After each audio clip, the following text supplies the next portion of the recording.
Shalom saudara yang terkasih. Pada kesempatan ini kita akan mendengarkan kesaksian Evangelis Daud Tony. Bagi saudara yang ingin bertanya dan didoakan oleh hambanya, dapat mengikuti Zoom. Hubungi tim kami untuk keterangan lebih lanjut. Kontak ada di deskripsi video. Selamat menyaksikan.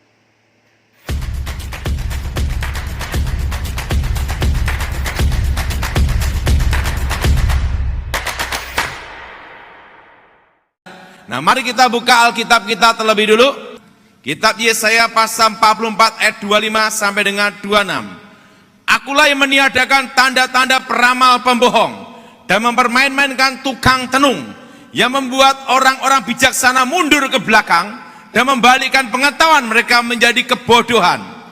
Akulah yang menguatkan perkataan hamba-hambaku dan melaksanakan keputusan-keputusan yang diberitakan utusanku, yang berkata tentang Yerusalem bila dididami dan tempat kota-kota Yehuda, baiklah ia dibangun, aku mendirikan kembali reruntuhannya. Saudara yang kasih dalam Tuhan, dikatakan tanda-tanda peramal pembohong. Alkitab berkata peramal-peramal pembohong. Apa bedanya nubuatan dan ramalan? Beda. Nubuatan adalah memberitahukan masa yang akan datang dan pasti terjadi. Ingat saudara, arti nubuatan adalah memberitakan masa akan datang dan pasti terjadi. Pasti apa saudara? Terjadi. Nah, beda dengan ramalan. Ramalan adalah memberitahukan masa yang akan datang, tetapi ingat, belum tentu terjadi. Maka Alkitab mengatakan Tuhan menyampaikan firman para nabi, yaitu para nabi bernubuat. Artinya memberitakan masa akan datang yang pasti terjadi. Nah, kalau ramalan itu adalah memberitahu masa akan datang dan belum tentu terjadi. Itu bedanya adalah. Nah, saudara, apa itu ramalan? Sebelum saya bertobat, saya belajar ramalan dari nenek saya. Kakek saya ilmu putih, nenek saya ilmu hitam. Lahirlah saya abu-abu. Nah, disitulah saya diajar bagaimana cara meramal. Dan disitulah terbuka suatu rahasia ramalan. Bahwa ramalan yang bicara pribadi pasti tepat. Tapi ramalan yang bicara negara atau dunia atau kampung pasti gagal. Ingat saudara. Nah, jadi ramalan yang bicara pribadi itu pasti tepat. Tetapi ramalan yang bicara negara atau dunia atau kampung pasti gagal. Nah, kenapa? Nah, disitulah saya dibukakan suatu rahasia. Karena nenek saya adalah tukang ramal kartu. Di dalam ramalannya dia tidak pernah gagal. Suatu kali saya tanya sama nenek saya, "Nenek, saat ini nenek pegang kartu, tetapi tidak ada pasiennya. Berarti nenek tahu dong setiap jam yang akan terjadi." Nenek saya berkata demikian. "Ton, ini rahasianya." Saya diberitahu rahasianya. Ini yang akan saya bicarakan. Kita yang tahu jangan percaya. Tapi pasien boleh percaya. Kenapa? Karena sing percaya itu sing edan. Oh gitu nenek? Iya. Nah, inilah rahasianya. Disitulah saya mulai mengetahui rahasianya. Bahwa ada 4 teknik di dalam meramal. Pertama yang disebut namanya kontak batin. Kedua adalah ilmu terawang. Ketiga yaitu tanda-tanda alam.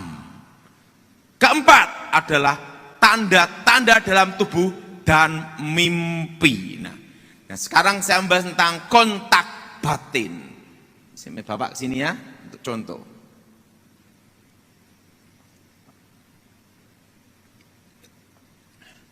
Seorang dukun pasti akan gunakan teknik pertama ini untuk meyakinkan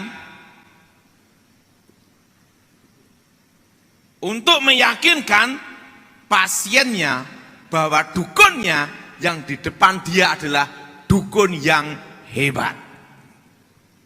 Contohnya gini, misalnya Pak Bejo datang ke saya, langsung saya ngomong, Pak Bejo, saat ini engkau baru sakit ambeien, saat ini kamu dikejar utang dan mau bangkrut, dan istrimu pun saat ini baru sakit di rumah sakit. Kok bisa tahu Mbah Dukun? Nah, dukun akan gunakan teknik yang pertama ini untuk meyakinkan bahwa yang di depan dia adalah dukun yang hebat, tukang ramal yang hebat. Nah, sekarang saya beritahu rahasianya. Manusia terdiri dari tubuh, jiwa, dan roh. Pada waktu orang itu datang ke dukun atau ke tukang ramal, maka secara alam roh itu adalah telanjang. Ingat itu. Kalau orang yang dalam Tuhan itu ada jubahnya, namanya jubah kemuliaan putih, sehingga tidak bisa ditembus. Tetapi kalau orang yang tidak dalam Tuhan atau Kristen tomat habis tobat besok kumat pergi ke dukun, waktu datang itulah langsung telanjang. Waktu telanjang itulah secara alam roh, rohnya saya dukun masuk ke rohnya dia berbicara. Walaupun mulutnya tidak bicara, tapi bisa saya tanyai rohnya, kamu baru ngapain saat ini? Sakit ambeien. Saat ini kamu baru apa? Baru bangkrut, bingung. Sekarang istrimu bagaimana? Rumah sakit. Yang ngomong siapa? Bukan dari mulutnya, tapi rohnya yang berbicara. Dan pada waktu rohnya ini berbicara, akan terjadi namanya transfer spirit. Ingat saudara, namanya saudara transfer apa? Spirit. Nah, pada waktu transfer spirit itulah, maka disebut namanya transfer karakter. Makasih. Makanya orang yang suka ke tukang ramal, sifatnya tidak beda dengan tukang ramalnya. Kenapa? Di situ akan masuk namanya transfer karakter. Kalau dukunnya suka berzina, maka yang kena ramalannya dia, masuk kontak batinnya, masuk ke rohnya dia, jadi suka berzina. Nah, kalau orangnya tersebut, dukunnya itu suka tipu-tipu sana, tipu sini, maka masuk ke karakter pasiennya, suka tipu sana, tipu sini. Nah, itu namanya transfer spirit, transfer roh, yang disebut namanya kontak batin. Makanya kalau orang yang suka ke tukang ramal, hidupnya tidak percaya bahwa masa depannya diatur Tuhan.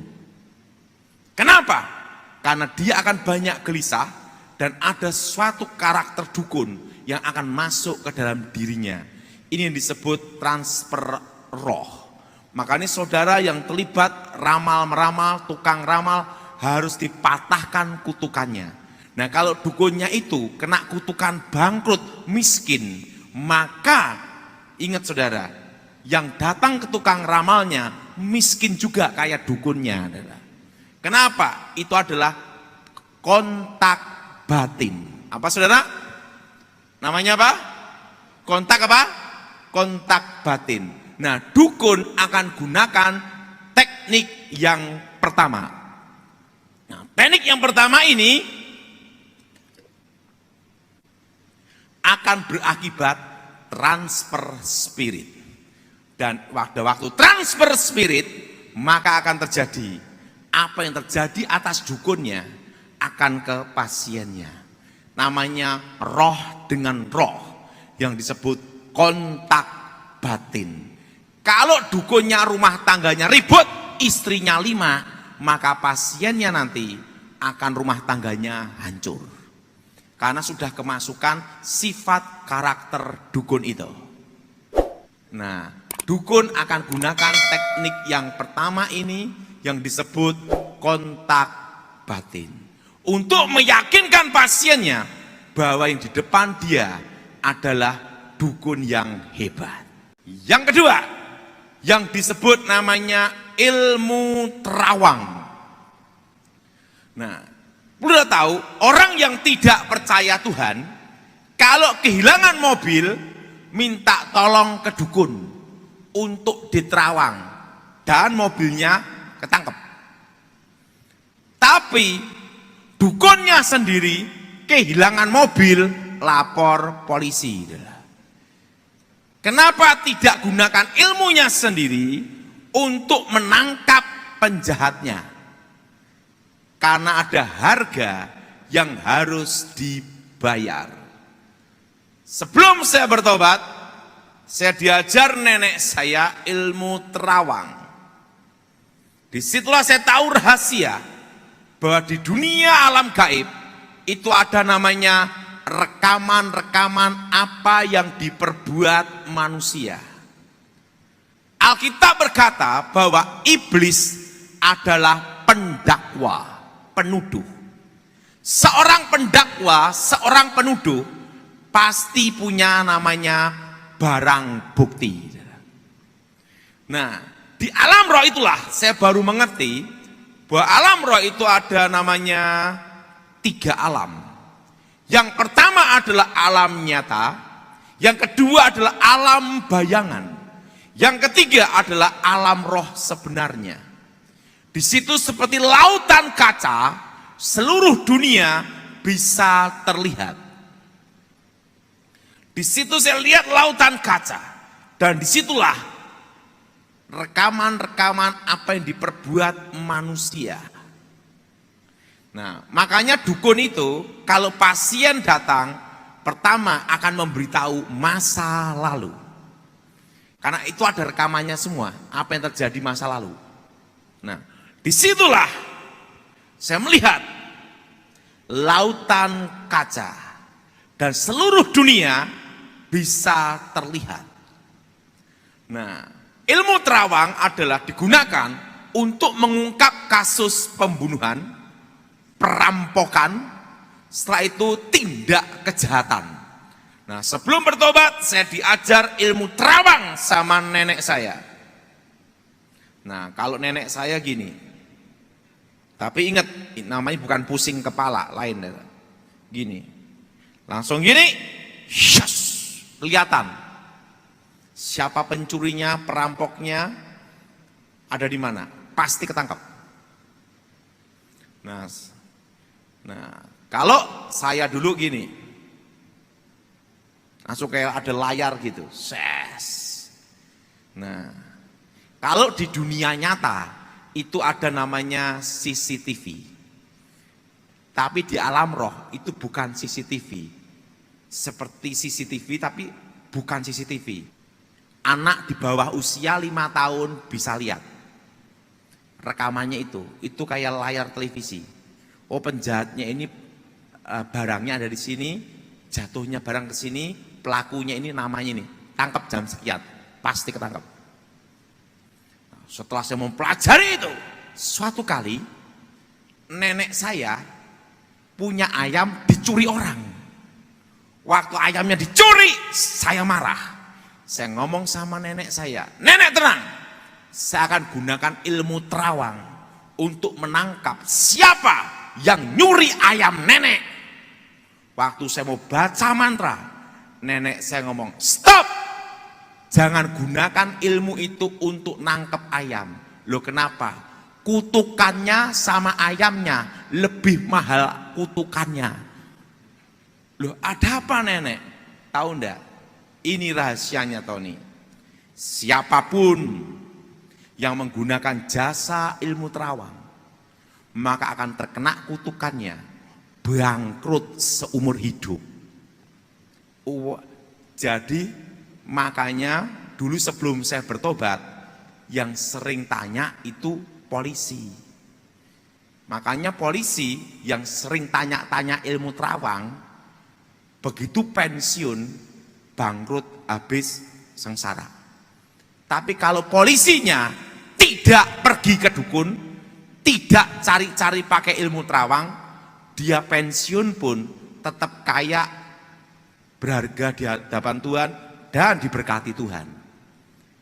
Itu kalau polisinya tidak minta-minta ke dukun. Tapi kalau minta ke dukun, jasa ilmu terawang, pasti akan ngalami itu. Nah, itu caranya gimana? Misalnya, kejadian kecurian di Jalan Jenderal Sudirman. Perlu dia tahu bahwa setiap jalan, setiap tempat, itu ada namanya roh penunggu. Ada roh-roh penunggu. Nah, langsung kejadian kecurian ini seberapa? Perlu dia tahu bahwa setan kerja 24 jam, tetapi dibagi 3 shift. Jadi ingat, itu dibagi 3 shift juga, karena ada jam untuk istirahat. Nah, biasanya jam istirahat itu adalah ganti yang jaga, itu ada di pohon-pohon. Nah, pohon-pohon besar. Makanya sering ada ngomong, wah ini pohonnya angker. Nah, itu sebenarnya tempat untuk pergantian jaga. Nah, itu. Nah, dan setelah itu rumah-rumah kosong. Makanya rumah kosong itu langsung ditempatin. Kenapa? Langsung untuk pergantian juga. Nah, misalnya kejadian perampokan di bank di Jalan Jenderal Sudirman. Harus tahu jamnya itu, jam 9 pagi. Nah, langsung pasien datang ke saya. Saya sebagai dukun sebelum bertobat, saya tanya dulu, jam berapa perampokannya dan kejahatan itu terjadi. Jam 9 pagi. Oke, sekarang mintakan tanahnya di sana. Nanti harus minta tanahnya di sana. Nah, kejadian hari apa? Hari Rabu pagi jam 9. Langsung sebelum bertobat saya baca mantra untuk manggil. Nah, itu ada yang pakai kembang kantil, ada yang juga pakai itu air kembang setaman. Itu anak di bawah usia 5 tahun bisa lihat. Setelah itu pakai senter, sontolop gitu. Ini kaca, langsung dibacain mantra, langsung senter ditancapkan gini. Yes! Langsung rekamannya akan terlihat. Nah, ada yang pakai telur pun harus telur ayam kampung. Tidak boleh ayam horn Kentucky Fried Chicken. Kenapa? Setannya takut kolesterol. Harus telur ayam kampung, atau telur bebek, atau telur angsa. Ada yang juga yang pakai yang namanya itu jempol tangan. Baca mantra, vitamin komplit. Kelihatan. Jalannya perampokan. Setan yang jaga hari Rebu kemarin. Tepatnya jam 9 pagi, saya panggil. Langsung datang memberikan rekamannya itu. Oh, penjahatnya ini, nama ini, larinya ke sini, tangkap jam sekian, pasti ketangkap. Tapi ingat kutukannya, siapapun yang minta jasa itu bangkrut seumur hidup. Semua ramalan yang bicara pribadi pasti tepat. Ramalan negara dunia pasti gagal.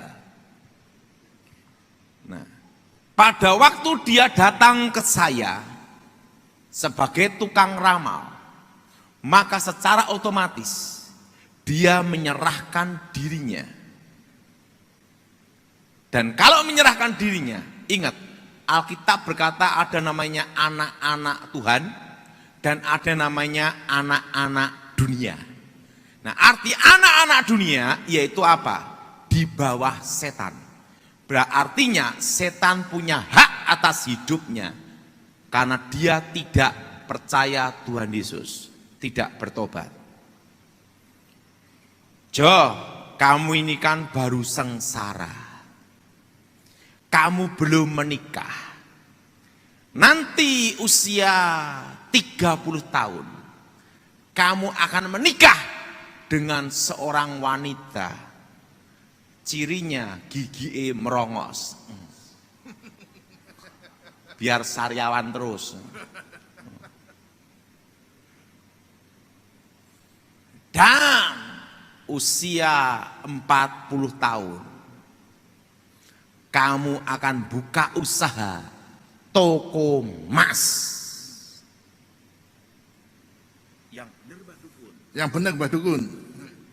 Ingat, buktikan kata saya. Ingat, sebenarnya masa depan itu ada dua. Pertama di tangan Tuhan, kedua di tangan setan. Kalau di tangan Tuhan, indah pada waktunya. Kalau dia sudah datang ke tukang ramal, artinya hidupnya di tangan setan. Nah, roh setan yang di dalam diri saya sebelum saya bertobat akan melakukan supaya ini dapat jodoh perempuan gigi gini. Dengan tanda yang perempuan sama dia akan bermimpi, mimpi ular, ularnya matok kaki. Kok hafal Pak Daud? Lalu kan dukunnya, kan tahu bakal mimpinya gimana, sudah diatur. Akan mimpi ular dipatok kakinya, langsung dia bermimpi. Mau ketemu jodoh. Mau ketemu jodohku. Yang gini. Setelah itu, setan dalam diri saya sebelum bertobat akan mengerjakan, membantu dia. Itu seperti kayak sutradara. Supaya usia 40 tahun usaha toko emas. Wah, dukunnya hebat. Ramalannya hebat. Ramalannya hebat. Begitu semua ramalan terjadi, kutukan berjalan, rumah tangga hancur, dan apa yang ada bangkrut habis. Rezeki anak cucunya diambil dia, dan nanti anak cucunya kerja apapun bangkrut.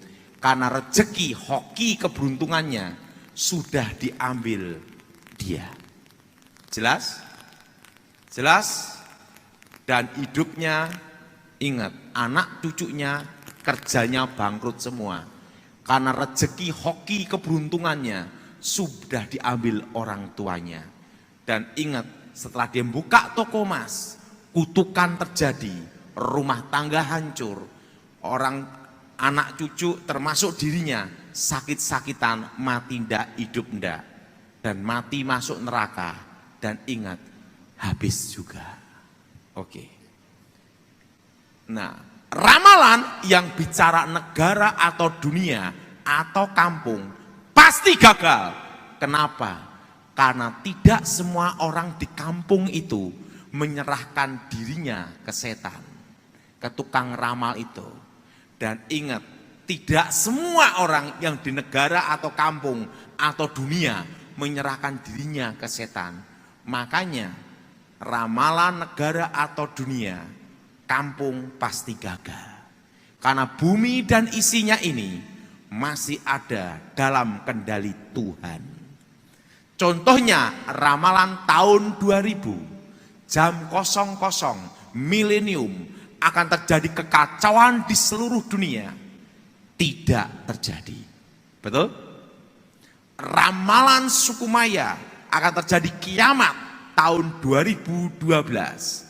Gagal. Betul? Betul? Karena tidak semua orang yang di dunia menyerahkan dirinya ke setan. Makanya ramalan yang pribadi tepat, ramalan negara atau dunia pasti gagal. Ramalan Noto Negoro, No Soekarno, To Soeharto, Negoro. Jadi apa? Gus Dur, Megawati, SBY, sekarang Joko Widodo. Artinya ramalan Noto Negoro gagal total. Karena tidak semua manusia yang ada di Indonesia menyerahkan dirinya ke setan. Yang ketiga, yang disebut tanda-tanda alam.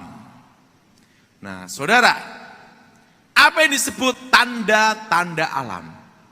Alkitab berkata, jangan percaya hal-hal takhayul. Misalnya ada burung gagak, kau. Wah, ada orang mati. Betul? Saya mau tanya, kalau orangnya pelihara burung gagak, kau, setiap hari kau, apa mati hidup?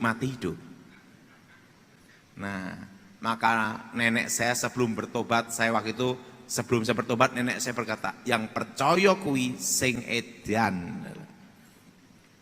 Ada lagi, ada zaman dulu ada yang namanya burung perenjak, pencek tir,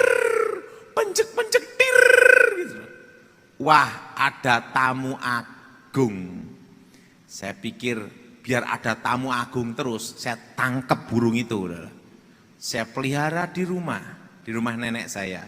Penjatir, yang datang jreng setiap hari tukang ngamen. Ingat, hal-hal seperti itu tidak boleh dipercayai. Ada juga rumah tusuk sate. Nah, rumah tusuk sate katanya banyak setannya. Itu bukan pengaruh setannya. Mau nanti ada mobil remnya blong nabrak duluan. Nah, itu tidak ada hubungannya. Nah, rumah tusuk sate itu kalau pinggir jalan, saya kasih tahu, itu bagus untuk toko dan minimarket. Kenapa? Depan lihat, kanan kiri lihat, betul? Nah, justru rumah tusuk sate itu gunakan untuk toko. Nah, ada yang percaya nanti supaya engkau hidupnya megap-megap kayak ikan, kuap gitu. Tidak ada masalah itu. Rumah tusuk sate itu masalah udara saja, kotor. Ya kasih aja kaca, nabrak, munter, karena kan tidak ada masalah. Nah, ada lagi, jangan pelihara ikan di dalam rumah. Karena rezekinya megap-megap kayak ikan. Itu ndak ada urusan, adalah. Itu yang percaya itu sing edan, ndak ada hubungannya, adalah. Nah, nanti supaya umur panjang pelihara kura-kura, ndak ada hubungannya kura-kura, adalah. Nah, hal-hal itu adalah hal-hal takhayul.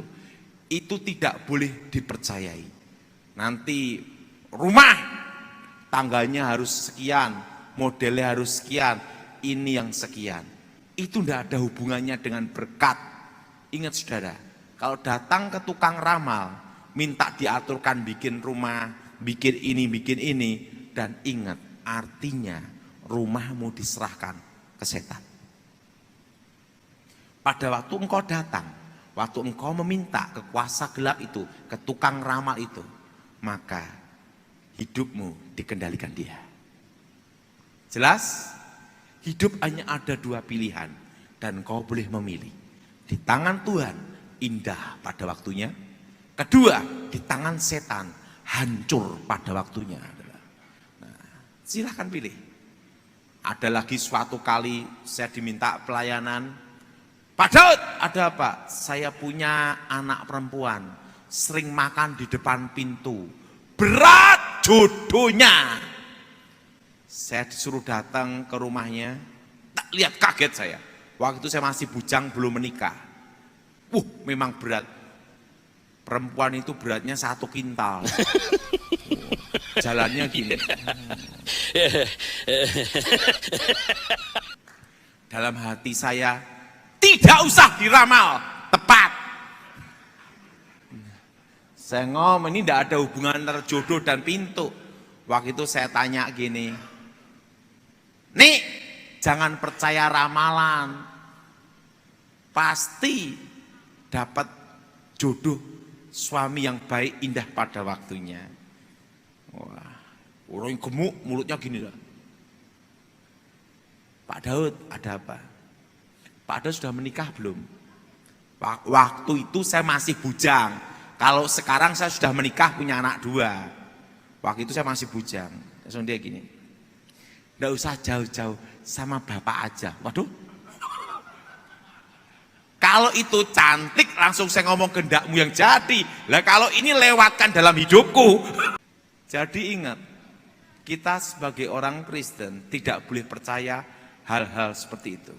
Perlu tahu, di dalam okultisme, dalam ilmu kebatinan, bulan purnama itu adalah puncak semua ritual ilmu gaib. Makanya selalu ada namanya bulan purnama. Dianggap itu puncak semua ritual ilmu gaib. Makanya segala sesuatu kekuatan gaib itu berhubungan dengan bulan purnama. Mana ada yang tanya Michael ya? Nah itu jawabannya. Nah, jadi, kenapa ada namanya ritual-ritual itu selalu hari Jumat? Karena hari Jumat adalah hari ke-6. Hari ke-6 Tuhan menciptakan manusia segambar serupa dengan Tuhan. Dan hari yang ke-6 pula Tuhan memberkati manusia dengan berkat masa depan. Beranak cuculah, kuasai bumi. Nah, lawan dari Tuhan adalah setan.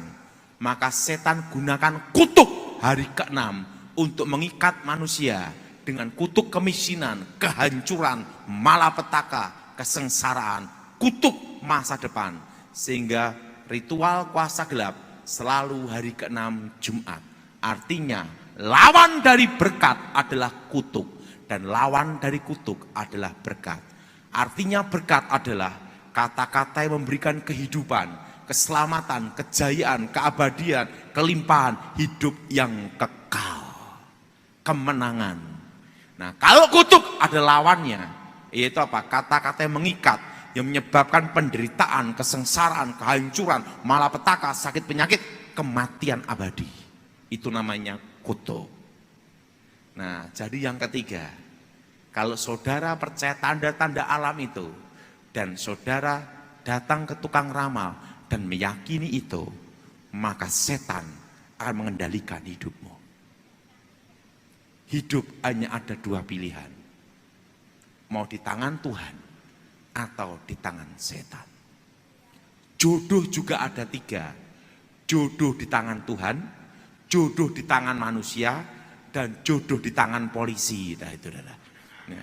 Artinya apa? Digerobyok suruh nikah. Betul? Digerobyok suruh nikah di tangan polisi namanya. Nah, tapi di tangan Tuhan indah pada waktunya. Amin. Yang keempat, yaitu tanda-tanda dalam tubuh manusia. Perlu tahu, ada namanya garis tangan. Ini, kalau nasib dan takdir manusia tergantung di telapak tangan. Saya mau tanya, kalau tangannya kebakar gosong, apa masa depannya hilang? Atau kedua tangannya buntung, apakah masa depannya hilang? Ingat saudara, kalau hari kelahiran, weton, sio, bisa mempengaruhi jalan hidup manusia, maka yang berkuasa adalah dokter. Michael ya, betul nggak? Mau lahir weton apa? Program, betul? Operasi cesar, betul? Atau program KB direncanakan tahun berapa, sio apa? Ingat, nasib dan takdir manusia tidak terletak di telapak tangan dan di hari kelahiran. Nah, dulu sebelum saya bertobat kan diajari, hati-hati kalau kamu ketemu seorang perempuan yang jalannya gini, bokongnya megol-megol terus, itu bahaya. Perempuan yang tidak puas dengan nafsu, tukang selingkuh. Tapi buktinya jalan detek gini selingkuh ya banyak. Tidak ada hubungan. Ada lagi, hati-hati dengan wanita. Sikil gebuk maling, kaki penggebuk maling, yaitu apa? Kaki kesebelasan, bodi kebapaan, wajah keibuan, kaki besar, lurus. Itu pasti tipe seorang istri yang ingin menguasai suami, mengendalikan suami. Buktinya yang kakinya kecil-kecil lurus-lurus juga mengendalikan malah menguasai suami juga banyak, betul? Itu tidak ada hubungan. Nah, yang mempercayai itulah yang akan terkena kutuk. Artinya dikendalikan sama setan. Nah, Pak Daud, bagaimana tentang Indonesia? Nah, ini akan saya memberitahu tentang Indonesia. Saya masih ingat, nanti saudara yang streaming ini akan saya beritahu rahasia tentang stagnat ekonomi. Sekarang sudah terjadi stagnat ekonomi, betul? Dan bagaimana untuk mengatasi, mengendalikan, dan bagaimana menghadapi. Ingat saudara, kalau kita siap menyongsong matahari terbit, kita harus siap pula menyongsong matahari terbenam. Ingat itu saudara. Dan kalau kita menyongsong matahari terbenam, kita harus siap-siap dulu untuk menghadapi pada waktu matahari terbenam. Artinya apa? Ya lampu, betul? Betul? Untuk mengantisipasi.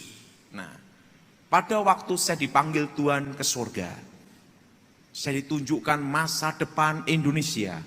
Apa yang akan terjadi atas Indonesia, yaitu 25 tahun. Indonesia akan dipulihkan Tuhan. Tepatnya tahun 2023. Bulan Januari, setitik terang akan menyinari Indonesia. Artinya setitik harapan. Setitik apa saudara? Itu baru setitik harapan. Bersinar. Terbit atas Indonesia. Nah, di situ Tuhan tunjukkan apa yang akan terjadi atas bangsa itu. Bangsa Indonesia. Bahwa nanti ekonomi anginnya akan datang 2018, 2019, dan badainya akan berhenti di 2020.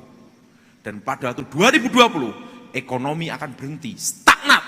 2020, tepatnya bulan 6, bulan Juli. Menuju 2023, tepatnya bulan Januari, setitik terang dari Tuhan menyinari bangsa Indonesia. Nah, saudara, waktu itu saya diminta ngobrol dan bicara dengan pertama, yaitu ahli ekonomi. Dia adalah salah satu orang yang pengajar tentang ekonomi, dan dia orang pandai. Dia ahli di makro mikro ekonomi dan ahli keuangan.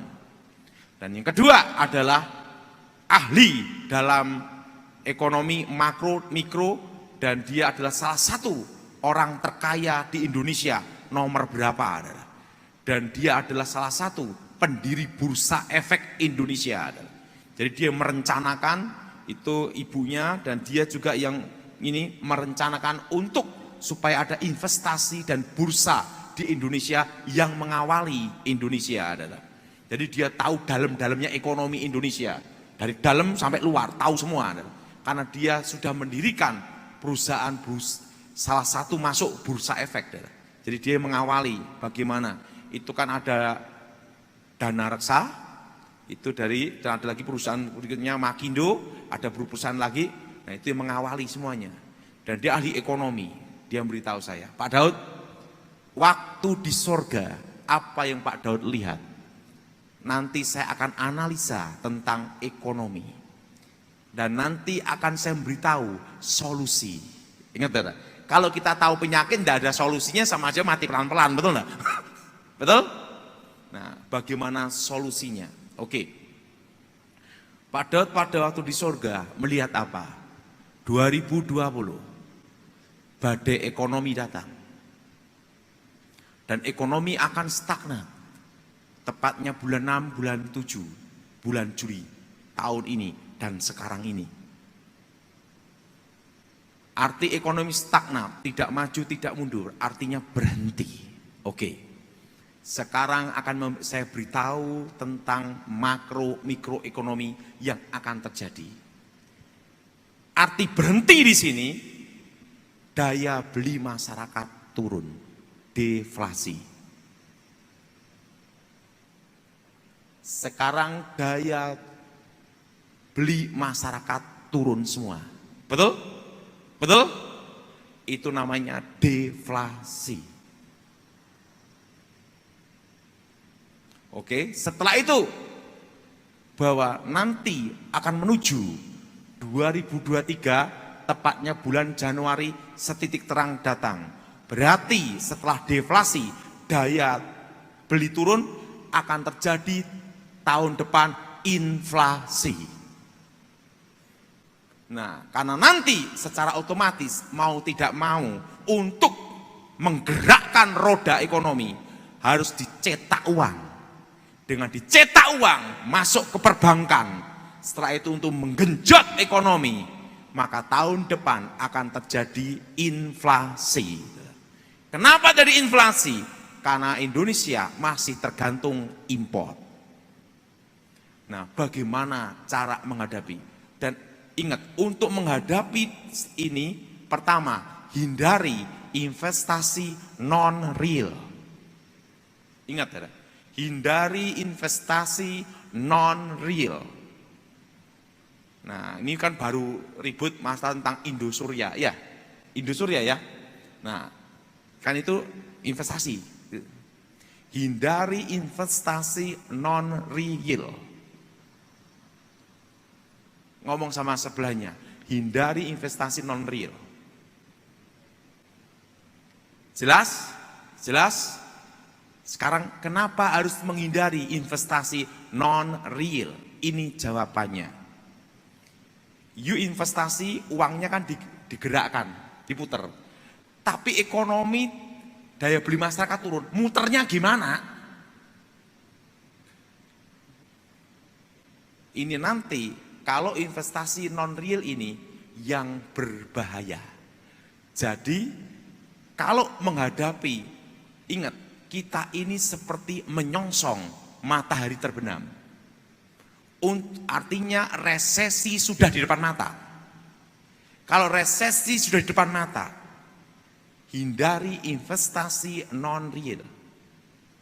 Siapa yang setuju angkat tangan? Ingat itu. Hindari investasi non-real. Nah, dan yang kedua, investasi yang real. Apa investasi yang real? Ingat saudara, tahun depan akan terjadi inflasi. Pegang rupiah secukupnya. Ingat, karena untuk supaya kita makan, minum, dan hidup. Betul? Betul? Pegang apa? Kalau saudara punya uang saat ini, berapapun uangnya, tapi harus diperhitungkan untuk hidup. Kira-kira sampai 2023 Januari. Kita harus siap-siap ekonomi yang benar seperti itu. Uang saudara, kalau investasi, belikan yang real. Tanah, barangnya ada, itu tanah. Kedua, emas, barangnya ada, emas. Jelas? Jelas? Emas, emas. Tanah, tanah. Investasi yang bakal naik, yaitu apa? Investasi real nyata. Tanah dirampok susah. Harus ada sertifikat dan notaris. Betul? Betul? Emas itu sewaktu-waktu perlu tuker. Dia ngomong, untuk ini investasi dua ini aja. Emas dan tanah. Kenapa? Saya tanya, kalau dolar gimana? Ingat Pak Daud, Amerika mencetak dolar sesukanya dia. Berarti ini pun akan terjadi inflasi. Jadi yang paling aman adalah dua ini. Tanah dan emas. Ingat, kalau mau terjadi inflasi, maka akan diusulkan untuk supaya redominasi. Untuk menggerakkan ekonomi. Tapi ingat, ini akan menuju inflasi. Redominasi terjadi atau tidak, tetap inflasi. Itu tahun depan. Kenapa inflasi? Ingat, ini kan dicetak sebanyak-banyaknya untuk menggerakkan ekonomi. Redominasi terjadi atau tidak, tetap tahun depan inflasi. Nah, jadi saudara, jangan investasi non-real. Investasi real, nyata. Kenapa investasi real nyata? Karena nanti pada investasi real nanti yang akan bertahan dan akan naik 2023 nanti. Karena menyeimbangkan inflasi. Itu dia ngomong itu. Saat dia ngomong, Pak Daud, ingat arti stagnat ekonomi bulan 6, bulan 7 adalah penurunan daya beli masyarakat. Artinya deflasi. Untuk menuju tahun depan inflasi, itu pasti. Jadi saudara, kita berdoa supaya Indonesia diberkati Tuhan. Dan Tuhan bicara pada saya bahwa aku memelihara umatku di tengah-tengah kesusahan. Amin.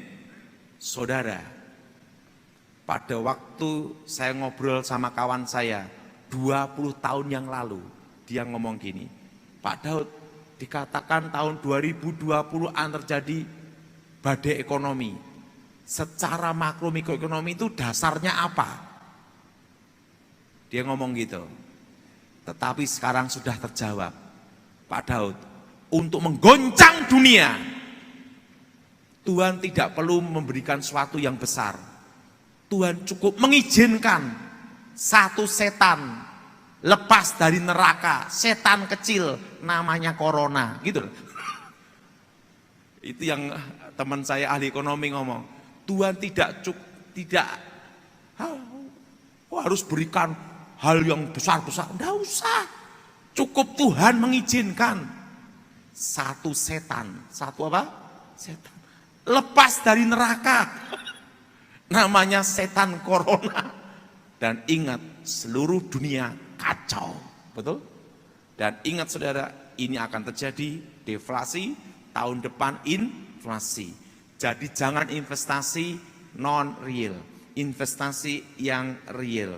Saudara, dan jangan utang bank. Kenapa jangan utang bank? Karena tahun ini memang ada kebijaksanaan untuk supaya ekonomi berjalan. Sehingga hanya bayar bunga induknya tidak. Ada yang juga mau induknya tapi sedikit. Tapi untuk supaya apa? Membantu masyarakat. Tetapi kalau bank ngeluarin uang terus sampai tahun depan, bunganya gimana? Kan gitu. Nah, makanya saudara yang ketiga, jangan utang bank. Saya setuju angkat tangan. Karena utang bank nanti resikonya adalah tahun depan. Terima kasih ya sudah mendengarkan video ini sampai selesai. Jika ada pendapat, silahkan isi di kolom komentar. Jika saudara diberkati dengan program ini, please jangan lupa subscribe, like, dan share, dan klik loncengnya ya. Tuhan memberkati kita semua.